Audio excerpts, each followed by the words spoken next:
Chapter 1. Chance Meeting. A few months earlier. Dr. Nicholson. I leaned an elbow on the desk. The movement ruffled some pages, crinkling paper and clacking together some plastic cases. I looked down at a CD labeled with a black marker. The lines were thin, neat. My own handwriting visible in the code that I'd designed. To an outsider, it would seem to be nothing more than innocuous business dealings, the science tools of a scientist. No ordinary person would comprehend the genetic terms.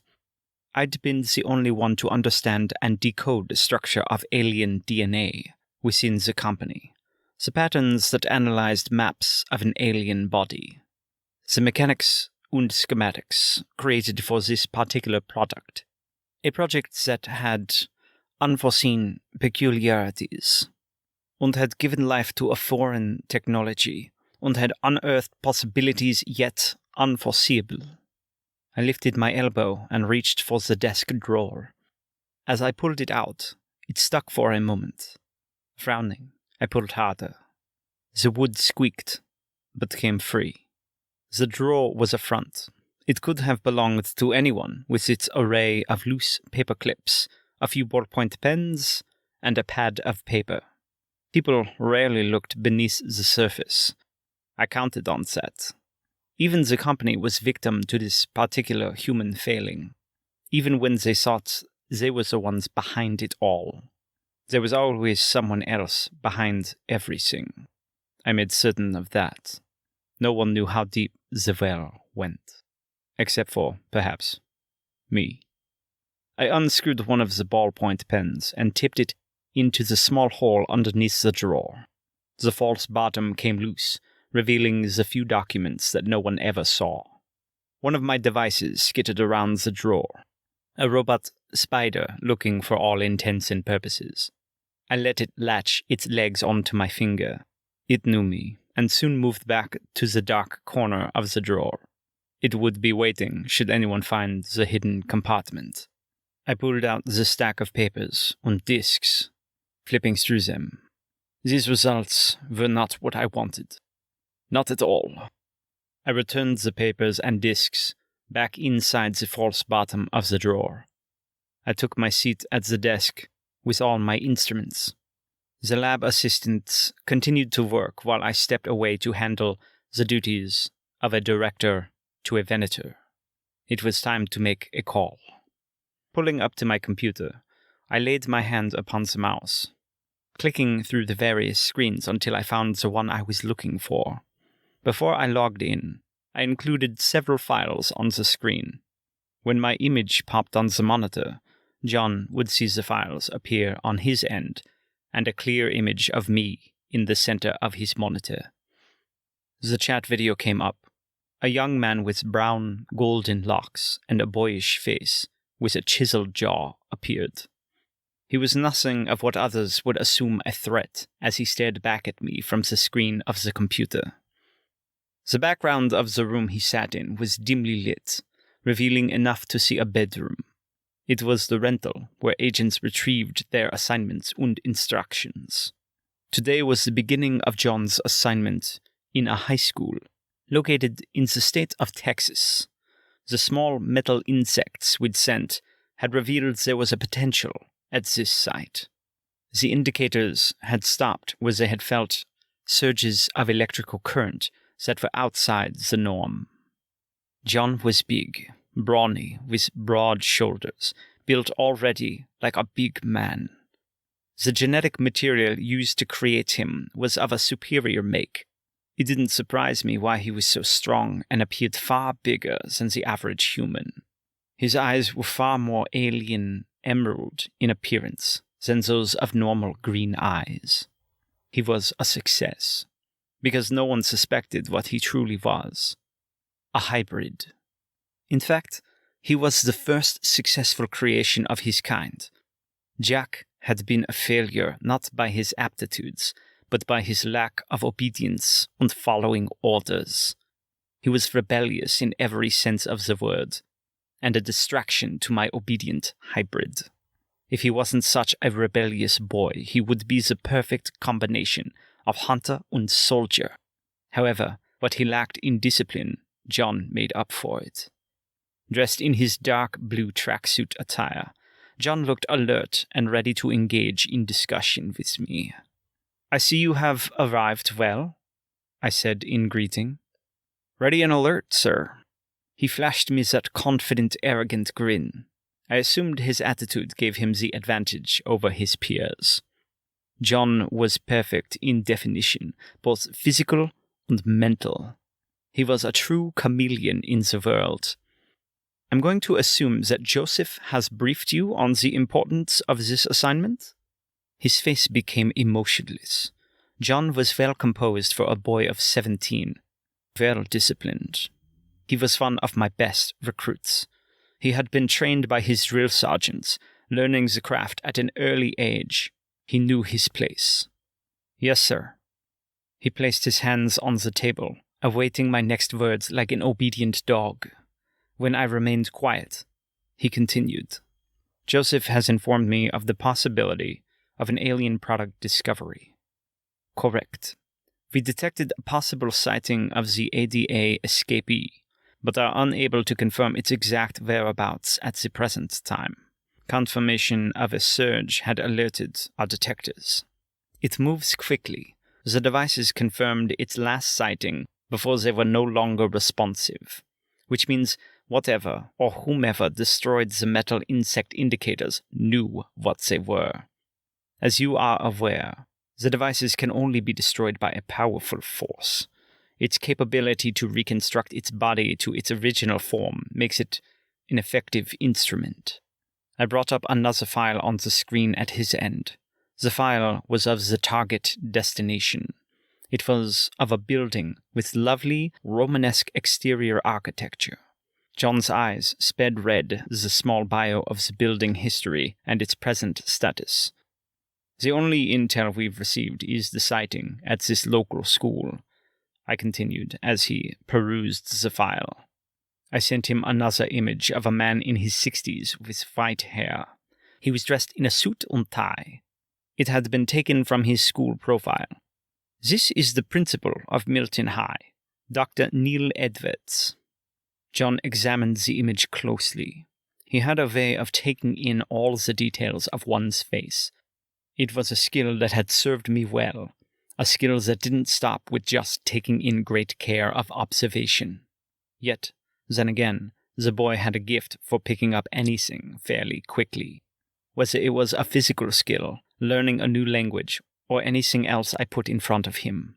He never disappointed me. He observed everything. He adapted. A true alien anomaly. As of yesterday, he is deceased, a victim of a heart attack, according to the authorities. A man by the name Michael McClellan has been temporarily appointed by the school district as his substitute.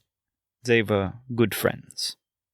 I sent more files, one of Neil Edwards and others on Michael McClellan, James Claypool, Richard Vasquez, Alice Wallace, and of the 2 security officers the school had to offer. "This is the staff. Study them. Learn everything about them," I instructed. John straightened his back as he settled deeper into his seat and nodded. His eyes were glued to the screen. He would soak up every bit of information I offered. "Yes, sir." So obedient. "You will assume the identity of a student named Christian Mueller." John furrowed his brow. Had he recognized the name of a once promising cadet? "Joseph will accompany you on this mission." The furrow of his brow turned into a look of annoyance, or perhaps disapproval. "Sir? Joseph? Does he have a role? I don't necessarily need a guardian for a school walkthrough." I was disappointed by his quick response without the final details of the assignment. Not to mention he had the audacity to ask me anything.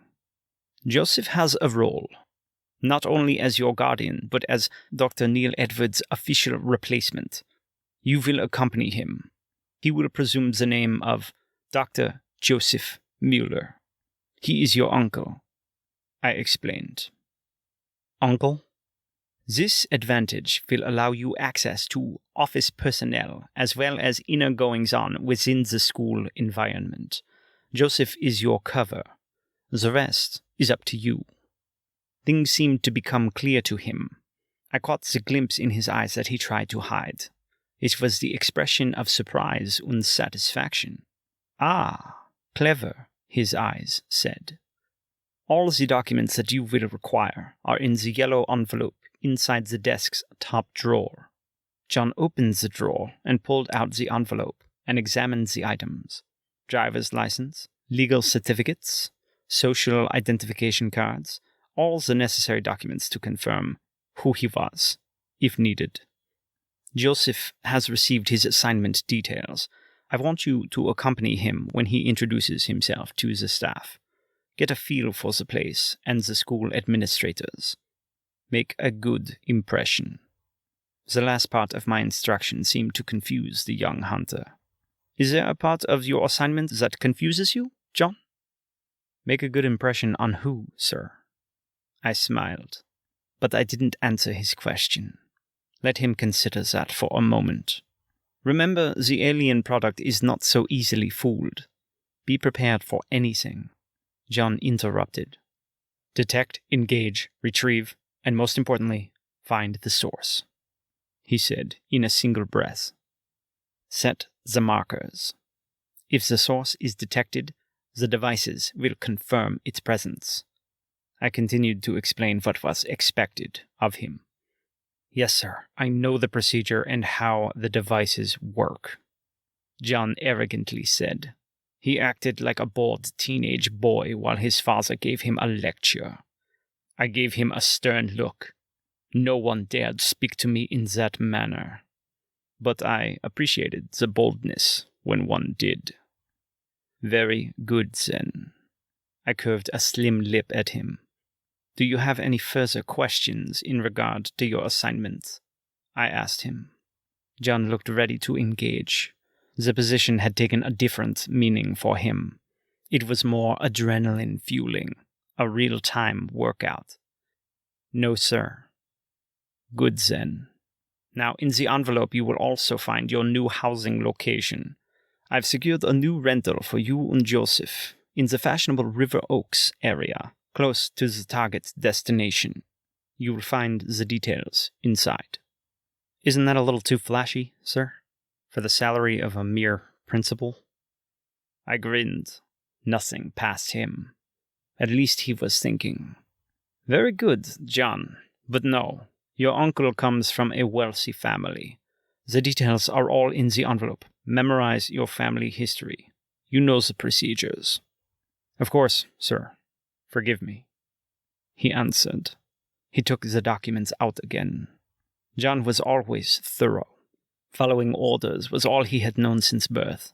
He would go through every single detail, memorize important key elements regarding his family history, his name, every part of his profile. If asked an hour after his assignment was given, he would have all the answers to my questions. Under the bed you will also find a drawer with a few devices that may be of some use in the retrieval of the alien product. Don't hesitate to use them. Devices were important parts of the job. One last thing, John, in regards to your previous question. John gazed back over to the screen, surprised I had returned to a question I had obviously deemed unworthy of an answer. It seems that the late Dr. Neil Edwards had one living relative, one that has just now come onto our radar. John shot me a quizzical look. A granddaughter, by the name of Claudia Bell. It might be of interest to get to know her. She might widen the social network from another angle. She might be your inside connection. Is it your wish for me to interact with her, sir? I gave him a smile. Yes, interact. Get to know her. She might offer some information. Waste no time if she offers none. This part of the assignment must be handled discreet, and a detail not to be discussed with your guardian. He has his own orders. John obediently nodded. Report back to me once you and your guardian have settled into your roles. And as always, you know the procedure. Maintain radio silence until you've completed your mission. I left off on that note, shutting down the video chat, and not giving my hunter a chance to say any more. I leaned back in my chair, clicked the laptop off, and closed it. For a moment, the silence stirred the thoughts in my mind. The mission, and everything it entitled, weighed heavily on me. This would be the closure of the project. Each mission had brought me closer to reaching my goal. There was potential in this mission. I felt it. But there was also another possibility of my source being in the rural parts of Mexico, where I had sent my second hunter, Jack. There was a knock. In annoyance, I was shaken out of my thoughts. "Come in," I called to the outsider. Jonas appeared at the entrance. He was a tall, brawny man in his early 30s. The black suit fit well, but was still unable to hide the muscle that had replaced a timid, thin young man who had lost the love of his life when I had first met him. I glanced down at my watch. "Ah, is it that time already?" The smile on my face indicated. He knew the grin, and nodded. "Are you ready, sir? The conference will start soon. Shall we?" Jonas, my loyal and devoted bodyguard, asked. I rose and came around the desk, grabbing the watch next to the laptop. Jonas opened the door, and we walked out. We stepped out of the building. The car was waiting for me. I required a high-level security team, so 2 other men were waiting for us. "Jonas, get rid of the extras. I don't need the added attention from patrons."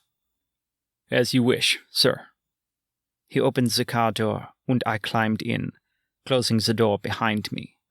Jonas turned to the men standing at the front of the car. I don't know what he said to them. I worked on the company's products.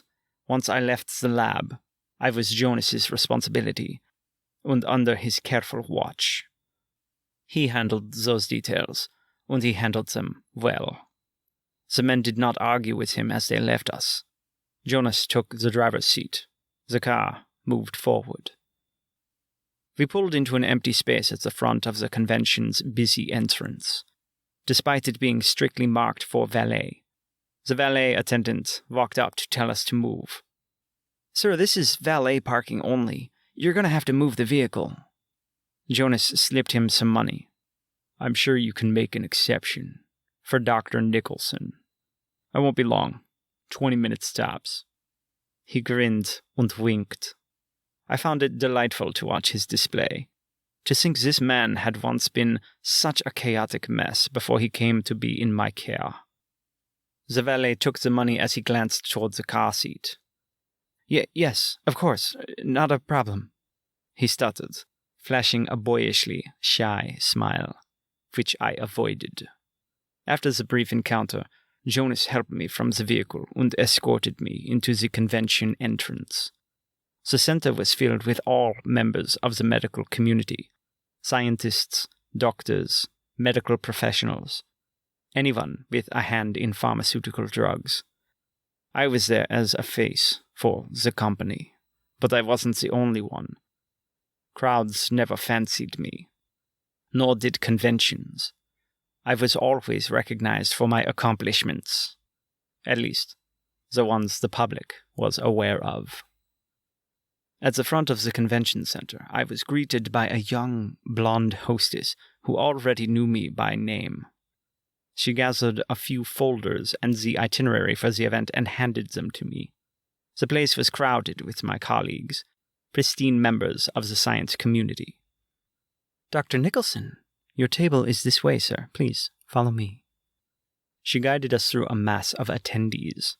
I was placed in the VIP section, along with 2 other men. These men were older than me. I was one of the youngest, a prodigy in the medical and science world. Most regarded me with curiosity, jealousy, or disinterest. These two avoided my eyes. I would expect nothing else from them the entire event. "Would you like me to remain, sir?" Jonas asked as he sized up the men. They wrinkled their noses over at my man. I silenced their stares with a quick glare. "No need, my friend. I know how boring these social events are and how they can drag on. Take the time for your own leisure." Jonas curled his lips into a smile. His eyes indicated taking personal time was not something he was used to doing. "Call me when you're ready to leave, sir," Jonas said as he left. I didn't blame him. Who wanted to be among these superficial, arrogant fools? The meeting proceeded, starting off with speeches from various science divisions. They discussed breakthroughs, bragged about funding awards. Most of my research was top secret, all mixed in with the company's affairs. Alfred Valentin appeared as a keynote speaker at the event, asking for more donations and contributions. "That's why we need your funding. You can make all the difference," he said.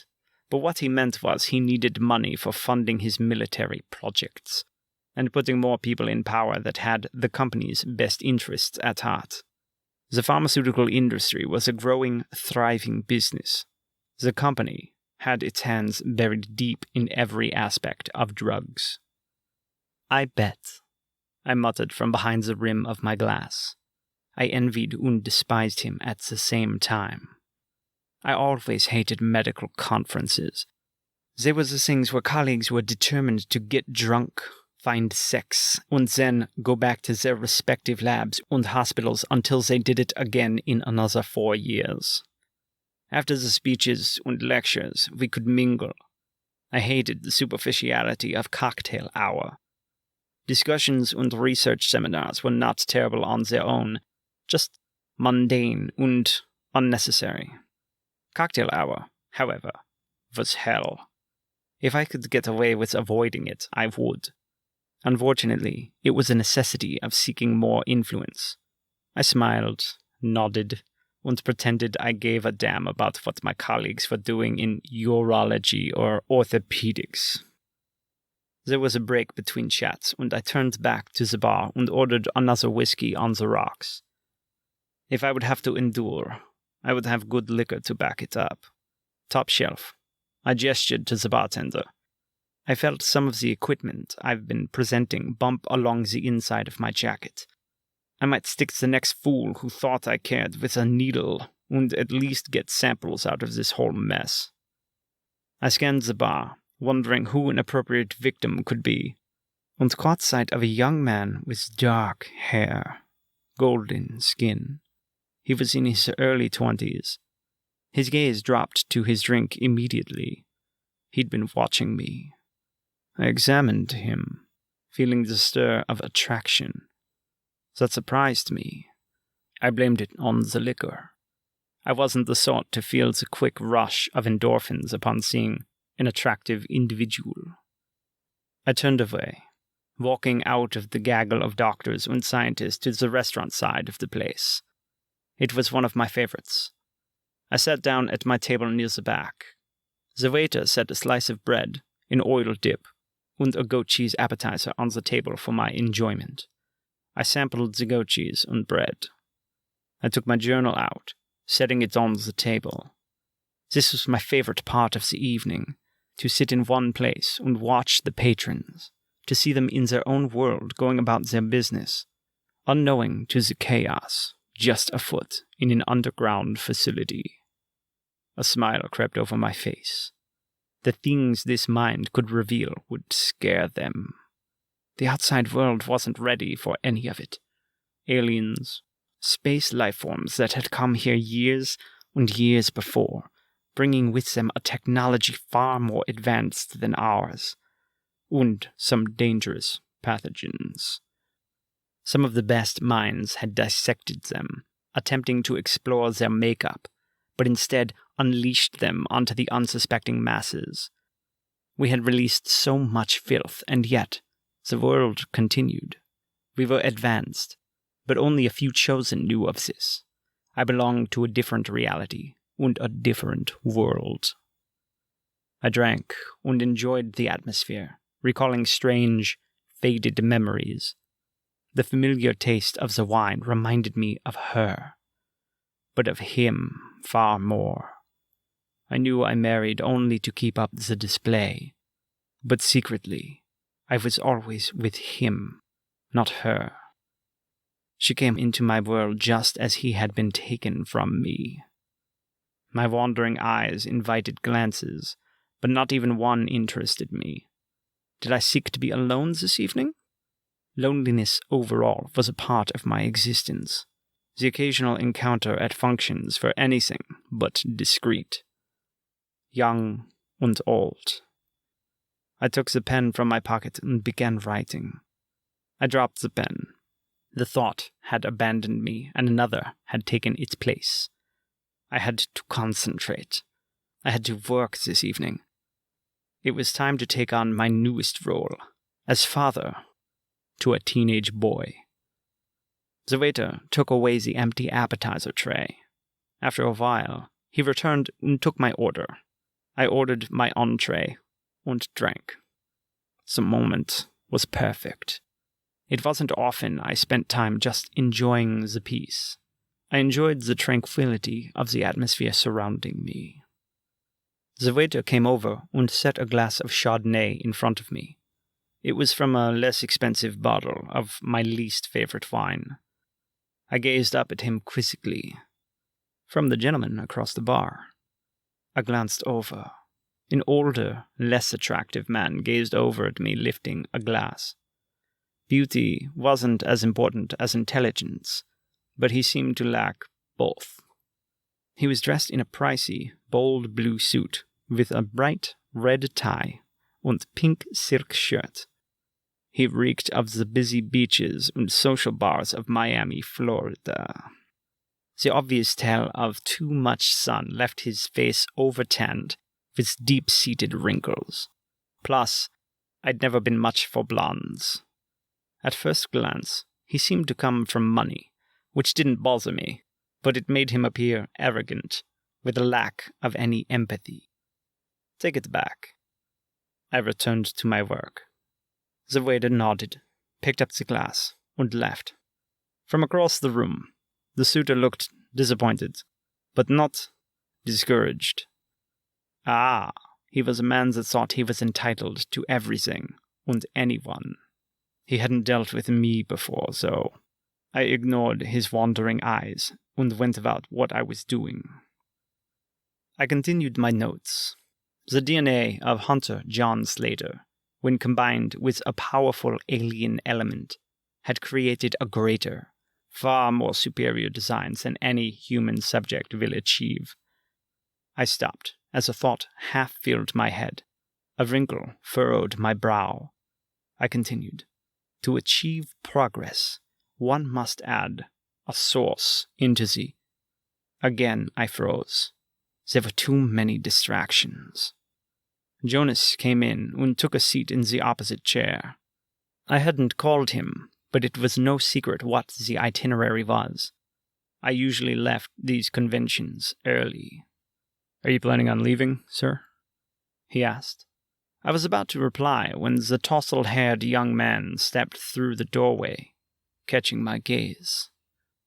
I was, but not just yet. Tell them to send a bottle of Cabernet to the table. 2 glasses. Jonas looked behind him at the young man and raised an eyebrow.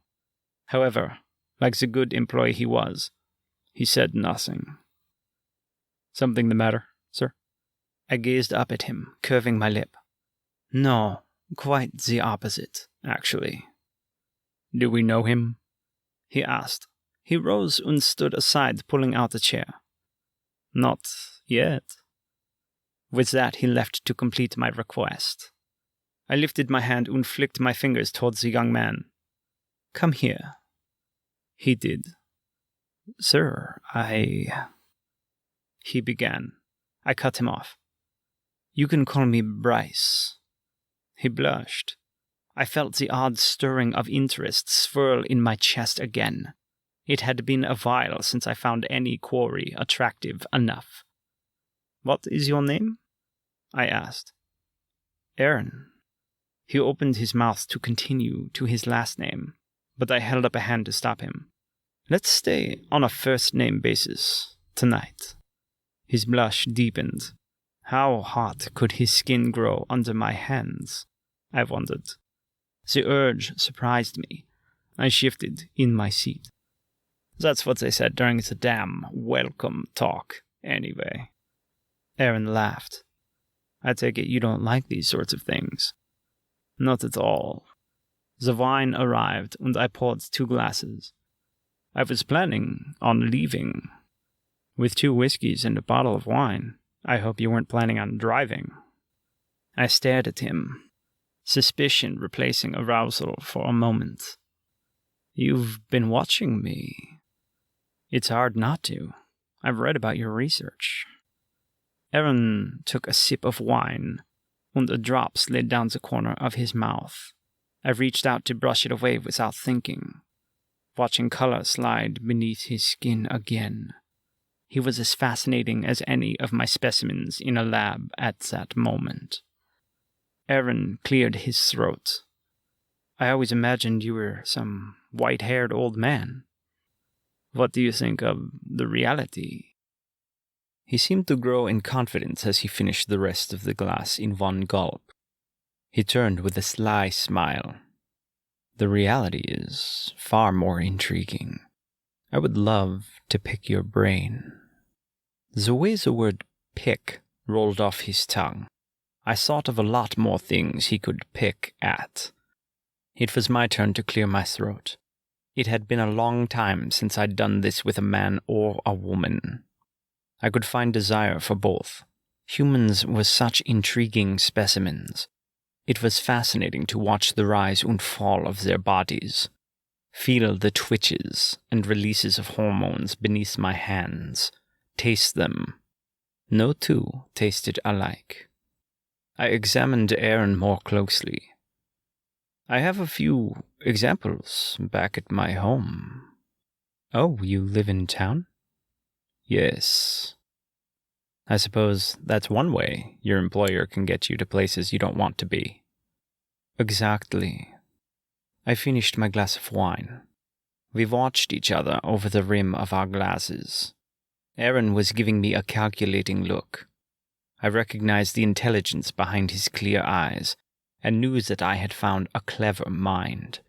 That was as attractive as the way his hair fell against his forehead, and his long eyelashes brushed his cheeks. "Would you be interested in accompanying me?"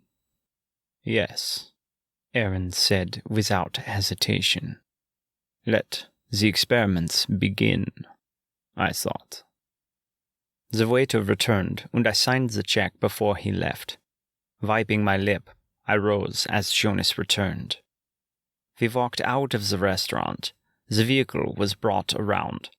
Aaron came from behind me as Jonas opened the car door. I slipped inside the back seat of the vehicle. The door remained open as the young man joined me in the back passenger seat. Jonas closed the door. I leaned over, catching him off guard. Aaron looked rather intoxicated and quite thrilled to be beside me. He seemed surprised to find me much closer, but not in a bad way. I stroked his cheek and softly kissed his lips. It was a pleasure I'd denied myself for far too long. It was quite the reward. I leaned back in my seat. Jonas gazed over at me from the rearview mirror. I would not deny myself what I wanted any longer. I reached over and put my hand on his leg, sliding it up his thigh, glancing over at him as I did. His dreamy, golden brown eyes greeted mine from the other end of the car. Passion and desire were oozing from the warmth of his body. I drew my hand away and reached over to touch his cheek. Aaron came over me and kissed me passionately. It was far more than I anticipated. An overwhelming sensation of desire exploded in me, one I had denied repeatedly.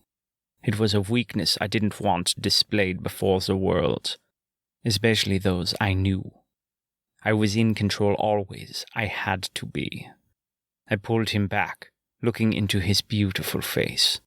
He looked lost and absorbed in my arms. "Do you like my touch?" Aaron nodded as a gasp escaped his gaping mouth. I stroked the locks of his dark hair. His brown eyes were rich, with a bright spiral in the center. He had beautiful, puffy, pouty lips, and golden brown skin that drew me to kiss his neck and cheek. He tasted sweet. I wanted more. "Yes." He breathed his reply to my unasked question. I exhaled with a smile. "You're so lovely," I whispered in his ear. Aaron wanted to kiss me again. I wanted it too, but if I allowed such a pleasure too quickly, I wouldn't be able to control myself. I stroked a finger across his cheek. He kissed my hand. I inhaled, taking the moment in. He would do for the evening. "You have such pretty eyes." He whispered the compliment. His voice gained a husky quality that spoke volumes about what he was feeling. "Don't talk. Don't ruin this with words. Just answer my questions when I ask." Aaron nodded. He was enticed by my display of authority. Most were frightened by my need of dominance. "What do you desire, Aaron?" He took a deep breath as I continued to stroke his face and play with the strands of his dark hair. "More than anything," I whispered, urging him to answer. "Your affection. Just a moment with you." I grinned at his response. That was the right answer. "Then I will give it to you. Drive, Jonas." "Yes, sir." I allowed Aaron's lips to press against mine once more. His mouth pressed hard against me. It sent chills up my spine. Aaron pushed back at the fabric of my suit, undoing the tie. I stopped him. "Not here." I grinned and shook a finger at him. He settled back on the seat, pushing back his dark hair. I could see the desire falling off his face, the strain of his pants rising from the fabric. I settled on the seat. Glancing up, I caught Jonas's stare. This was not a peep show, I would have said, but refrained so as not to embarrass my guest. I took Aaron's hand. He squeezed mine back, placing it on his lap. His passion was pushing against my palm. We arrived. Jonas allowed Aaron out first as he stepped away. I followed right along, adjusting at the tie Aaron had so hastily attempted to remove. Jonas gave me a silent look. I pulled up the suit as we entered my residence, a large mansion. Immediately, Aaron stopped to admire the expensive paintings and furniture. Ahead, Jonas opened the large white doors to allow us a sweeping view of the city.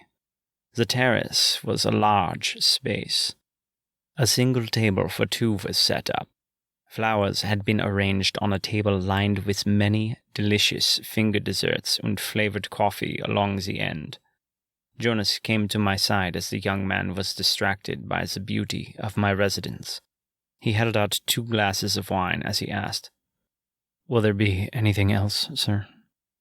He glanced at the young suitor with envy and jealousy. "No." I took a glass of wine as he offered it. "I believe I have everything I shall need for the evening." "Very good."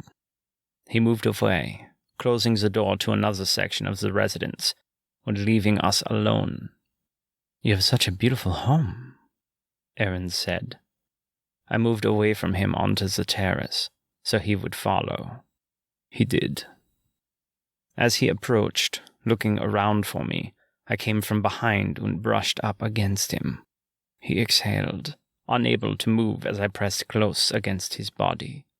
The rail in front of him kept him from moving forward while my body trapped him from behind. I pushed the dark hair from his shoulders, placing a wet kiss upon his neck. He smelled of fresh citrus, wild peppermint, and lavender. "Come," I whispered. "Join me for a little dessert." It sounded seductive, giving Aaron the wrong idea until he caught sight of the table when he turned. I pulled out a chair for him. Aaron looked confused as I motioned for him to take the seat.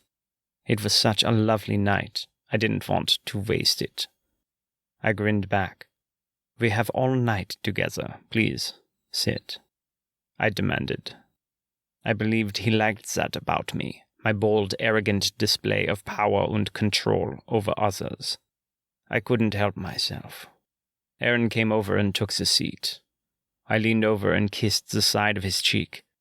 It made the waiting more pleasurable to have him so close and resist the desire to force him on my bed and have my way with him. I placed the napkin upon his lap. Aaron glanced up with a timid smile. The weight was making him want me even more.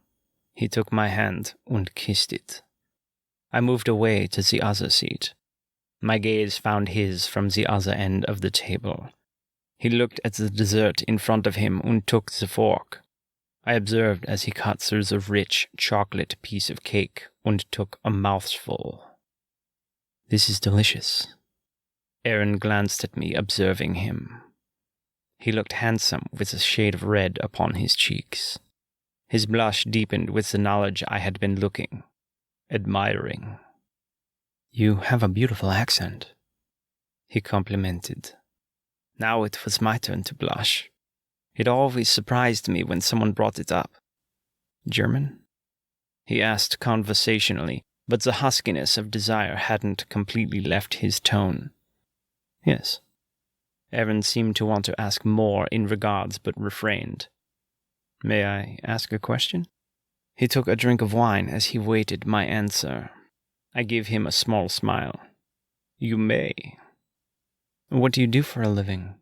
What is your role in—" He was curious and seemed unsure of how to ask what parts or aspects of the company I was involved in.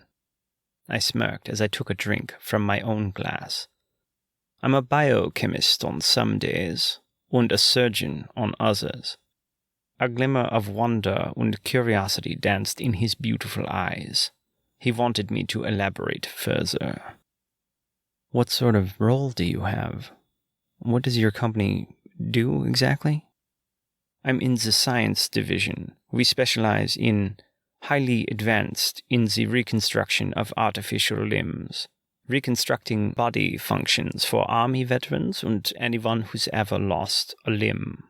It's one of the many aspects of the job." I was honest, which surprised me. Sure, I left out a lot, but I wanted to be truthful with this man. I was a bit surprised he wanted to partake in small talk. I would have thought, reading up on my research, he might have knowledge of my work, although some facts were not public. "Is that why you were there at the convention?" Yes, I'm one of the top scientists in the corporation, a great value to my employer. It's a requirement to be at functions like this one." Aaron smirked. I thought his reaction was odd. Perhaps he thought me quite arrogant by the answer I'd given. "You know what?" he asked. My eyes took in everything about his lovely features. Every single line and movement. His dark, smooth skin was my weakness. His brown eyes gazed dreamily over at me. I had fallen hard to everything about him. "I think you're just trying to impress me," he answered, instead of waiting for my response. "Have I succeeded?" I replied. Aaron smiled, surprised for a moment. "Yes." Finally, it was my turn to interrogate my lovely date for the night. "And may I ask what you do, Aaron?" He blushed again when I curiously gazed back in his direction, placing the glass on the table. I was attending the conference as a requirement and training for my residency. I was out celebrating with my friends, actually, before coming to the convention. I can't say I remembered those days when I had been a resident. Ah. I ran a finger on the rim of the glass. Did you know that? He asked with a sparkle in his eyes as he smiled over at me. Aaron was a delightful wonder. No, I said, but it looked like he didn't believe me. I hope I wasn't too bold, but came off discreet in my approach to lure you away from friends or colleagues. No, not too bold at all. This is actually proving to be the best part of my evening. Besides, all my friends and colleagues know I'm gay. Parents may not, but I guess it doesn't matter. Aaron whispered the rest. Not what I meant, but he was being honest, which was acceptable. It doesn't, I responded. I like you, and you like me. Correct? Aaron smiled, blushing once more. Yes, exactly. Although I was shocked you gave me the time of day. I was surprised by that, but hid the unwelcome emotion by taking a drink. Why is that, Aaron? Do you think very little of yourself? It's not that. You're very handsome, for one thing, and, well, don't take this the wrong way. I won't. I promised. Aaron hesitated. I never suspected you would be, well, you know, interested in other men. Ah, I'm interested in all beauty, Aaron, including other men, as you say. Aaron smiled and was speechless for a moment. How do I fare now with your idea of a man who lacks the appearance of a man who favors men? Do I fare well? Aaron's face changed a lovely shade of red once more. Was that your boyfriend at the restaurant? Is Jonas your servant? I cut him off. My friend. Oh, I didn't mean any offense. I know. None taken, Aaron. I curved a lip. My stare was making him uneasy. Aaron stirred in his seat.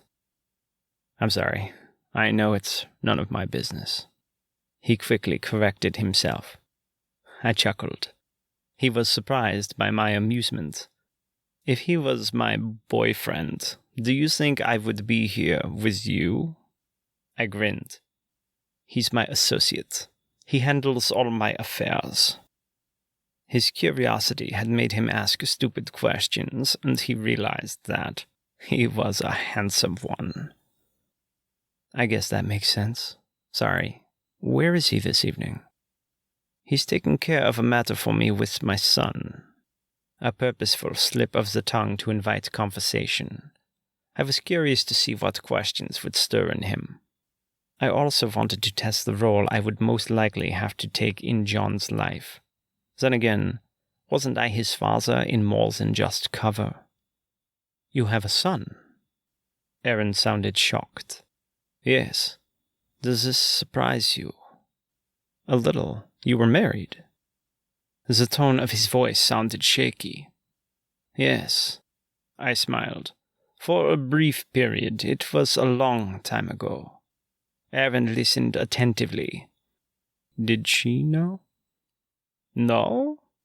I glanced over. I despise unfinished sentences. He seemed to notice my expression of disapproval. That you were, you know.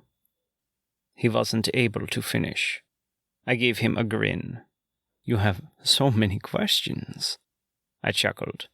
But to answer you, yes, she did know. Aaron looked embarrassed, but also like he needed an explanation. I wasn't sure why I thought I owed him one, but it was nice talking to someone about it. Or really, just talking to someone outside the company's influence at all. We had an understanding, she and I. She knew I enjoyed the company of other men, But I loved her as well. Aaron nodded in understanding. We had wine by the terrace in the early night air, a dessert before the main course. I was a gentleman first off. I enjoyed taking it slow. It made the pleasure far more rewarding. Perhaps I was a romantic. I rose after dessert and loomed over the side of the rail to look at the full moon in the sky. Aaron slowly approached. I awaited with desire and eagerness. He came alongside me, looking at the same view. "I'm glad you joined me this evening, Aaron. I've almost forgotten how lovely it is to have another's company. I've been alone for far too long." I turned to admire his youthful face. He looked surprised by my words. "I don't believe someone as beautiful and as kind as you could be so lonely." I smiled and moved alongside the railing. He followed close behind. "I assure you, Aaron, some would disagree. That is, of the kindness you seem to think I possess. I'll admit, I'm partially to blame. I'm rather hard to get along with, or so I've been informed." I chuckled. It was strange hearing my own laughter. Aaron laughed with me. "Maybe you're just not appreciated by the right people." I glanced back. Aaron was smiling back. He was doing something to me. Emotionally, he had no effect, but his kind words were a reward of something I secretly longed for and appreciated. My desires for him were growing. I moved on, but stopped with an intention to kiss him. But he neared, putting his hand on my cheek. I grabbed his hand and held it to my face. The warmth and feel of another's affection could tame the monster I knew I had become. Aaron came closer, showing me a fondness I very much had been lacking all my life. Passionate kissing prolonged until I led him down the corridor, hand in hand. Like a curious child, he followed me, glancing about the beautiful art and expensive rugs. It was all included in the rental. None of it was truly mine. In truth, I owned little. The home's long hallways were dim and dark. The only light came from the outside windows that weren't covered by any curtains. The clacking of our steps echoed against the dark hardwood floor in the quiet space. Heavy breathing came from both of us, adding to the passionate intoxication. We came to stop outside the large doorway of the bedroom I had taken. His body fell against mine. The strain of his arousal pushed against my waist. I forced open the door in haste and pulled him with me. Immediately he moved into the bedroom. He glanced in awe at the furnishings. The bed was wide, with a large mahogany frame and huge bedposts at each corner of the bed. The wood was skillfully carved with a leaf pattern, elegant but masculine. There were 2 expensive Safavi vintage Persian saffron rugs on each side of the bed. It was a sight worthy of his awe, but the only thing of interest to me was standing in my bedroom, tall, dark, and handsome. Aaron removed his shirt. He tossed it onto the bed and turned back toward me. The golden brown tone of his smooth skin outlined the firm shape of his features, darkening the abs on his well-built frame. I closed the door, removing the suit jacket, pulling off the tie, and setting them on a sofa near the doorway. Closing the distance that separated us, I pulled him into a kiss and lost myself in the feel of his precious lips. He unbuttoned my silk shirt as our breathing became heavier and more connected with our bodies. He pulled the shirt from my body, ripping it away without warning. He tossed me onto the bed, launching himself on top of me. For a young man, he was strong and fearless. His bold movements excited me as I watched him hovering over me, taking control. He could see that anticipation and desire in my eyes. I allowed him this because I hadn't realized how much it thrilled me to be dominated by another. "Tonight, it's just us," he whispered. Aaron unbuttoned my pants. I dropped my head back, gasping at the long-awaited moment I had been dreaming of. His firm hand pressed against my hardness as he dealt with my zipper and sent sensations throughout my body. His lips were against the side of my face when he whispered, "What do you desire most, Dr. Nicholson?" No one had ever asked me that. Aaron gazed into my eyes, a tiny grin spreading over his puffy lips. I stared up at him, unable to speak. I was numb, overwhelmed by my own desire and his passionate, tender hands. I felt him take a full grip of me. I exhaled, letting my eyes roll back. The pleasure beating from every inch of my body had my skin tingling with sensation. "Take me! Take me!" I cried. Our bodies came together, moving upon one another. Our lips touched and we kissed. I was on fire as Aaron held me to him, and I felt more than his hands upon my skin. His touch sent chills of desire throughout my soul.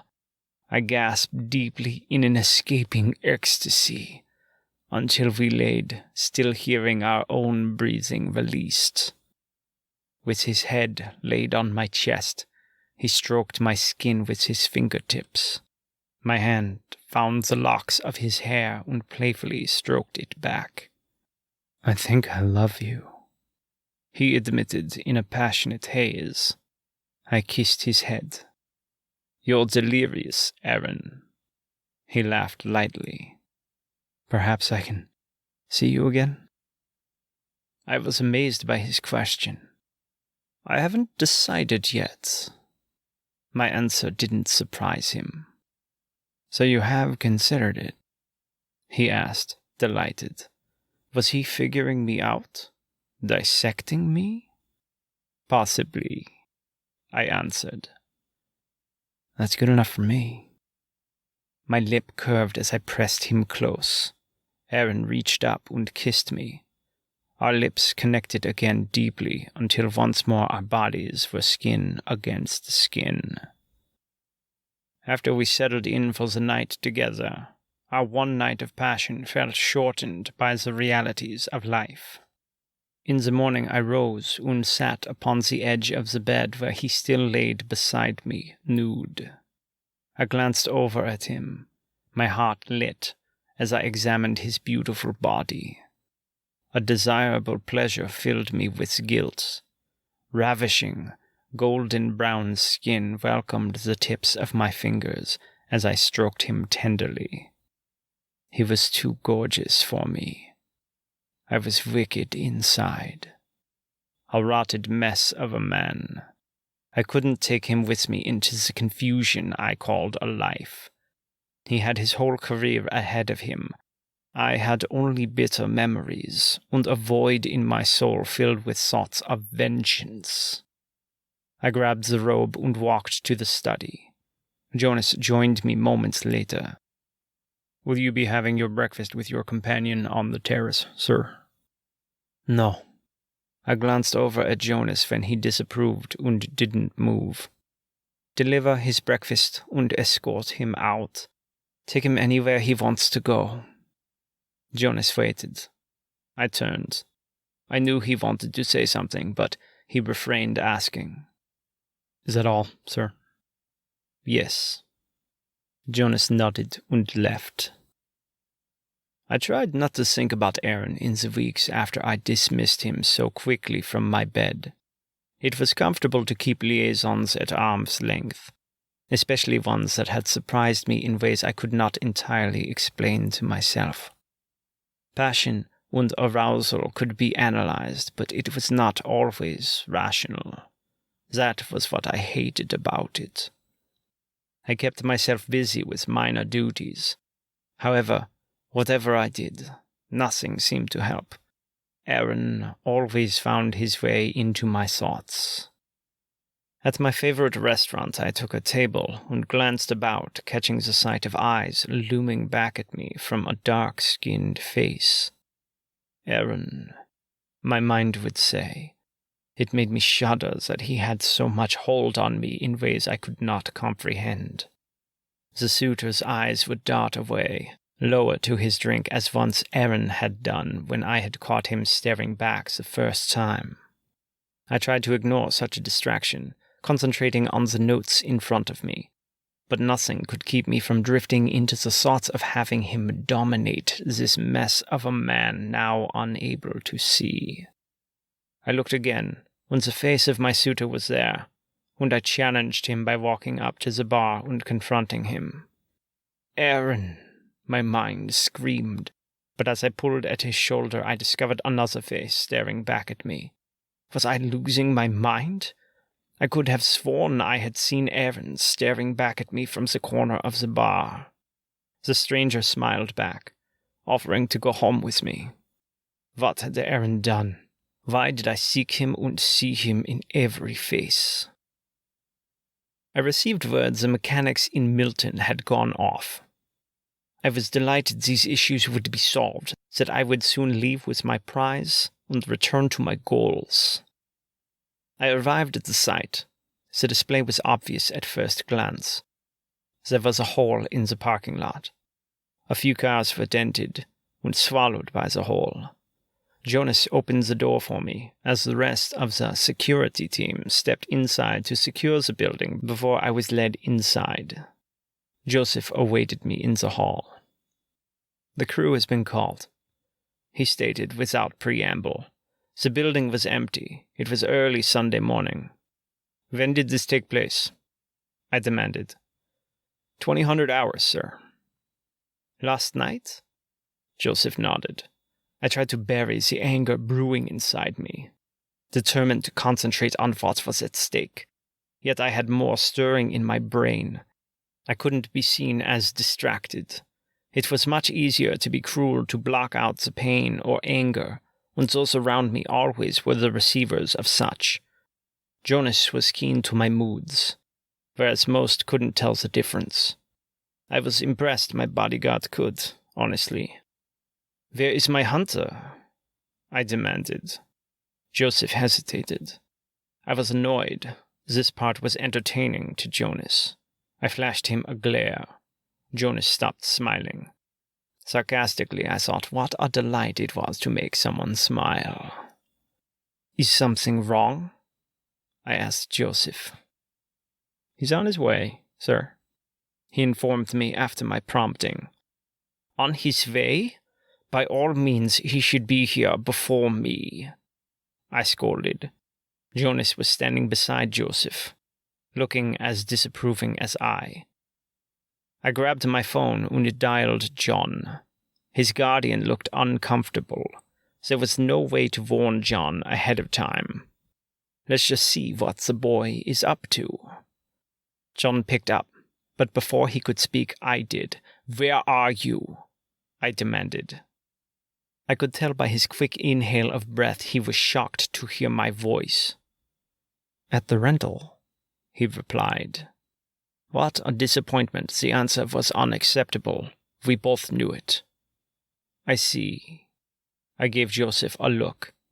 If I knew no better, I would assume Jonas was enjoying this at Joseph's expense. "Then, I'm assuming you haven't been briefed on the latest occurrence?" I waited. What could he possibly tell me if his guardian had said he was on his way? I would assume he knew what was happening. "Joseph," he began before I cut him off.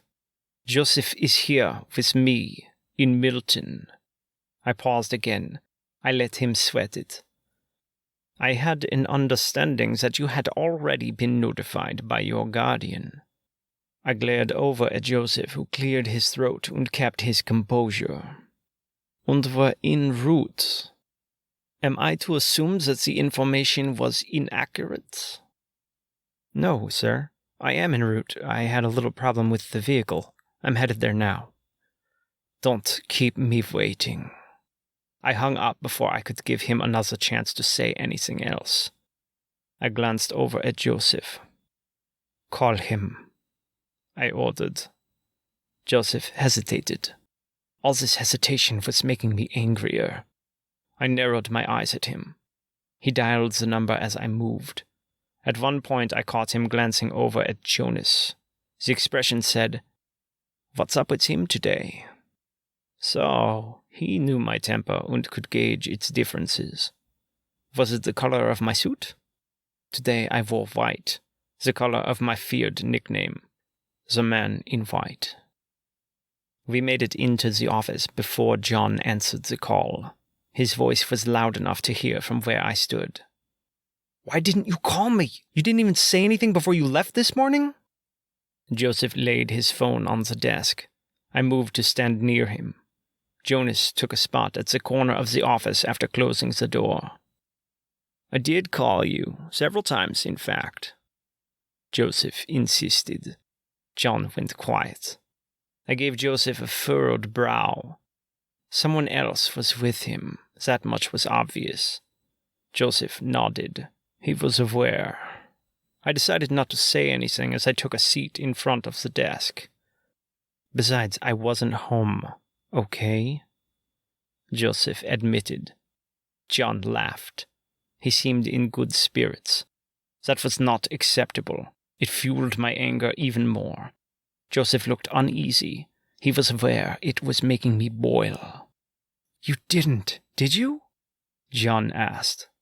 Joseph became stone cold, but there was a lovely shade of red upon his cheeks. "Yeah, I spent the night at Karen's." He looked embarrassed by what he had just revealed. Was it true? I leaned back on the seat, observing him. If he was uncomfortable, it was hard to tell. He seemed well composed, but guardians were good at keeping their feelings in check. "I got the call this morning and called you on my way to Milton." "What happened?" John asked. I couldn't tell if he genuinely didn't know, or if he was only pretending not to. "There's a massive hole in the parking lot. It looks supernatural," Joseph revealed. "I think our friend might have been responsible. We won't know until the retrieval team does their analysis and assesses the situation." My eyes were burning a hole in Joseph's direction. Still, he remained unfazed. "We'll talk about it when you get here. Just hurry, will you?" "He's not happy." Indeed, I thought. That was a massive understatement. Joseph ended the call and put the phone away in his pocket. "Do you have something to show me?" I asked. "Yes, sir." Joseph opened the laptop that was sitting on his desk. A few clicks, and the video began to play. "The video displays the events of last night, sir. It has..." I raised a finger to silence him, which he immediately did. I watched the video closely, and soon that void and anger I was feeling deep down inside was replaced with victory and closure. Then John finally arrived. We discussed the findings in the video, the source. It was evident that my long search ended here in Milton. I would not give up, especially now that I had this confirmation. I had prevailed. After business had been cleared up, I met the young girl that seemed to be the focus of John's desires. She was lovely and outspoken. Don't be deceived by what Milton lacks in appearance, sir. It's what you don't see that makes it a strong school. Milton has great teachers and some of the best staff, she said. John looked completely taken by her. It troubled me. I needed to get to know her more. Her skin tone reminded me of Erin's lovely color, and that alone was enough to stir the feelings inside again. I dismissed myself from the Milton group, leaving them in the main office with an open invitation to dinner for Michael and his lovely daughter to join John, Joseph, and me. John walked me out. "She's quite lovely," I told him. He met my eyes as we stopped by the vehicle. I was in better spirits after having discovered my source was here. It was only a matter of finding he or she. It had to be a subspecies we had missed. Probably the reason the foreigners had come to Earth in the first place. Perhaps it was what they had always been looking for. I wished I had a proper name for whoever it was. Soon I would. "I like her," I told John honestly. "I very much hope she is not a distraction. I would hate to think of what I would have to do if she were."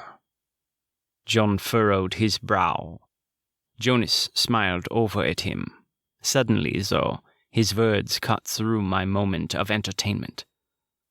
"Sir, what do you mean about dinner? Is it wise to insert yourself into the assignment as my father this far into the mission?" Jonas looked surprised before I could display the emotion for myself. I moved toward John. "Wise would be finding out what I'm looking for. Find me the person in the video. All I want is he or she. Once I have what I want, there will be no reason for me to return to this place." I looked up at the school. Once I had what I needed, I could leave, pushing silly ideas of love and romance far from my head. "You should be thankful I have a soft spot for you, John Slater, or I would have Jonas eliminate her without hesitation. I trust your word she is not a distraction." Jonas must have given him a sly smile. John looked furious and was visibly restraining himself. "Regardless, it appears that inserting myself, as you stated, will be beneficial to your role," I informed him. I got into my car. Jonas closed the door. I lowered the window as Jonas climbed into the driver's seat. "When the time comes, how will you ever explain to her why it is you have to leave? I'm sure this is a thought that has crossed your mind?" The car window went up, and I left John standing at the steps of Milton, with a duty to complete. It was his responsibility to retrieve the source for me. I fell back against my seat. The other security team had deserted the building after I entered. I wanted to be alone when their presence invited annoyance. Jonas I could handle. He was my devoted companion and guardian. He knew me well. "Head to the address you sent me, Jonas." "Sir." He looked back at me from the rearview mirror. "Are you sure?" I took a deep breath. "I can't stop thinking about him," I admitted, glancing out my window. Milton faded from my view. "No, I'm not sure, but this has to end," I decided out loud. Jonas glanced back at me. "You know how it always ends, sir." "Yes, I do, but the heart wants what it wants." Perhaps I could blame John for my decision after seeing how smitten he was with that girl. Smitten enough to stand up against me. Jonas tucked his lip in and nodded. We arrived at the building in the heart of downtown Houston. I liked the area very much. It seemed to be full of diversity. There were antique shops, cafes, bars, and tattoo shops. There was a pleasant atmosphere that both irritated and fascinated me. Arriving at the empty flat, Jonas unlocked the door. "He won't be home for another 30 minutes, sir." I walked in. It was an 850-square-foot structure, large enough for a single man. It was Sunday. Where could he be? According to Jonas, Aaron was a creature of habit. He had an early run, returned to shower, and headed out to one of the local coffee shops in the neighborhood. Most Sundays he worked late hours in the emergency room at the hospital. He had been spending more time at the hospital lately. I wondered if it had anything to do with me. Right off the entrance was the kitchen. It was small and simple. There was an island with a granite countertop and dual sinks. Stools were set up at the island, creating a cozy breakfast bar. Stainless steel appliances created a modern feel. The pantry was located near the entrance. There were plates littering the island, one with a half-eaten bagel. Dirty dishes were piled up in the sink. They seemed to have been there for a few days. The kitchen area opened into the living room. A single sofa in a pastel blue faced a 40-inch TV. Clothes laid on the couch, presumably left in the haste of dressing or coming home late into the night. A coffee mug and an empty plate sat on the decorative walnut coffee table. A large flower arrangement brought color to the room. The long white area rug made me smile. It was crisp and clean, befitting my title of the man in white. To my left was a bedroom. One could tell a lot by the contents of such a space. However, in Aaron's case, he wasn't very good at upkeep of his residence. Such a disappointment. The lad was a wreck, but genius can sometimes be disorderly. The bedroom was no different than the rest of the house. Clothes cluttered the floor. Cups and dishes rested at various locations around the room. Jonas walked behind me, navigating himself over the mountain of clothing on the floor. The bed was not made. On it, a medical book or two sat with its pages open to the pages of anatomy. I didn't go further into the room. Instead, I looked out the drawn curtains onto the balcony. There was a nice view of the ballpark just across the street. I walked back into the living room. 30 minutes seemed more like 2 hours. Jonas wandered into the kitchen while I waited by the window looking out into the street. I looked down at my watch. I was here, but why? I asked myself. Finally, the sound of a lock's mechanism turned and keys rattled at the doorway. Jonas stopped what he was doing and set the glass of milk he had helped himself to down. I turned. Aaron would see me standing at the back of his apartment near the window, even if the light coming into the flat would obscure my form some. He stepped in. A pair of headphones dangled from each of his ears. He was wearing a pair of well-fitted, dark grey jogging pants and a short-sleeved top. The moment his figure stepped into the room, I wanted him. My desire for him was soaring within my veins and awakening. He was lovely with that boyish face and brawny body. I stepped up, hoping to draw his eyes, but Jonas captured his attention first. Aaron pushed back the door as he took but 2 steps into the flat, and abruptly stopped, nearly losing the iPod he pulled out of his pocket. "Hello, Dr. Spencer," Jonas said. Aaron must know that whenever Jonas was near, I couldn't be far. Aaron looked around.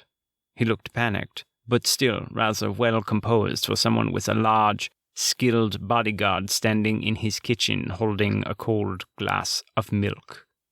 He took a step back. I observed the display silently. Was he preparing to make a run for it? He wouldn't even get to the door, even with Jonas standing on the other side of the counter with the glass in his hand, drinking his milk without a care in the world. "Are you here too?" he muttered, not quite sure how to finish his question. A wrinkled smile fashioned Jonas's slim lip as he shook his head and pointed to the other end of the flat, towards me. I stepped out from the back of the room. "Bryce?" Aaron found me standing in his living room. I was surprised he hadn't seen me when he had entered. Had he been that absorbed? What did his simple little mind dwell on when mine was filled with only vengeance and success? You know you can't just break into my apartment. This is not what normal people do. Normal people? Perhaps he had me confused with someone else. I saw the desire in his eyes. I wondered if he could see it reflected back in mine. I wanted him. Aaron approached. Sweat drenched the top of his brow. His cheeks were a soft rose color, even through the brown of his lovely skin. "Why are you here?" he boldly asked. He looked pained, but far more resentful. He wanted to make me pay for it. "I wanted to see you," I smiled. Did I hope that smile would soften the blow I knew he felt now in seeing me here after having rejected him?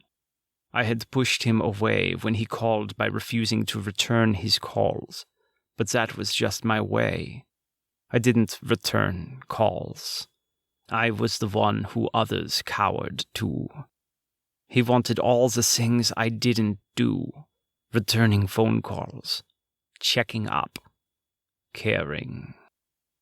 You don't pick up the phone, you don't answer my calls, and now you just show up and break into my home? And I'm supposed to what? Forgive me. It was a simple answer, really. A smart lad like him should have no problem figuring that one out. I know no other way. That explanation was more than I would give anyone else. Much more than I was comfortable admitting to out loud. "What do you expect from me?" Aaron asked. "A chance," I said, gazing over at him. I tilted my head slightly in one direction, searching for a hint of some lovely affection. "Don't do that." I stared over. He understood me. A short time together and he had me summed up fairly quickly. Aaron walked closer to stand a few steps from me, but left the table between us. "I've dealt with guys like you. You wine, dine, and romance. Then I never hear from you again," he said, dropping on the sofa. He put his face in his hands. He was in pain, and I was responsible for it. What did I expect? What did I want showing up unexpectedly in his flat? I turned to the window. "You have a lovely view of the stadium," I offered, making small conversation. The door closed as Jonas walked out to give us privacy. "What do you want, Bryce?" Aaron asked again. I didn't know what to say, because I didn't know what I wanted. Aaron gazed up at me. The same sneer he was familiar with greeted him. "I wanted to see you," I repeated. I didn't know if I was speaking the words because they were true, or if I was revealing yet another layer to the monster I had become and had no control over. "I don't believe you. I enjoyed spending time with you, Aaron. I like you a lot, and perhaps that's why." I smiled. Aaron shook his head. "When you didn't take my calls, I figured all you wanted was a night. I felt like an idiot for bothering you." He exhaled deeply and turned his head away. "I just started seeing someone." Aaron stuttered, pained. Was he being honest? Should I test this theory? Did I care? Did I dare? Why was I such a fiend? Here was Aaron pouring his heart out to me, being honest, telling me how I had hurt him, and all I could think of was testing his love for me. "Just tell me to leave, Aaron, and I shall never bother you again." I didn't deserve him, and I knew it. "Leave!" he angrily shouted. I was hurt, but I deserved it. The moment I began to walk away, Aaron rose from the sofa and stopped me, pressing his lips hard against mine. I wasn't surprised. just delighted he was in my arms once more. Aaron suddenly pulled away and slapped me across the face. It startled me, but strangely, I liked it. He was far bolder than those I spent time with. A wrinkled lip had him cupping my face once again, kissing me all over. I held him as he wrapped his arms around me.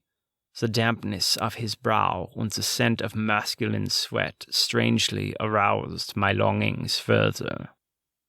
"I don't want you to go," he whispered, taking a deep breath as he pushed away to caress my face with his fingertips. He stroked my blonde strands back. "I missed you. I was hoping you would be back." Aaron wept. "I was a fool to think such things, but here you are." I stared into his eyes. "Just tell me one thing. Do you even like me? Is this real? I can't bear it if it's not. I need the truth." He waited patiently for the answer.